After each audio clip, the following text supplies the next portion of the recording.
আসসালামু আলাইকুম রহমতুল্লাহ। আপনি হয়তো দেখতে পাচ্ছেন যে ছোট দুটি বাচ্চা কান্না করতেছে। এদের কান্নার ওজন কত জানেন?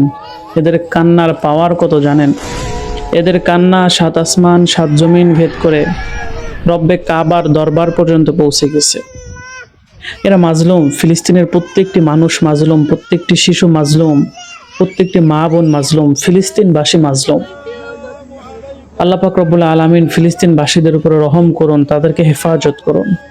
আসলে এদের কান্না দেখলে যারা প্রকৃত মানুষ, যাদের ভিতরে দরদ, মায়া, ভালোবাসা, মানবতা আছে, তারা নিজেদের চোখের পানি আটকে রাখতে পারবে না, তাদেরও কান্না করতে হবে। আপনারা জানেন ইসরায়েল গতকালকে যে হামলা করেছে, নৃশংস হামলা করেছে, এই হামলার কারণে প্রায় 400+ মানুষ ইন্তেকাল করেছেন, শহীদ হয়েছেন এবং অসংখ্য মানুষ এখন পর্যন্ত হাসপাতালের বেডে মৃত্যু যন্ত্রণায় কাতরাচ্ছে। আল্লাহর কাছে দোয়া করে, আল্লাহ এই রমজান মাসে তুমি প্রত্যেকটি ফিলিস্তিনবাসীকে হেফাজত করো, তাদের শান্তির ছায়াতলে তুমি স্থান দান করো। আল্লাহুম্মা আমিন। আসসালামু আলাইকুম রহমতুল্লাহ।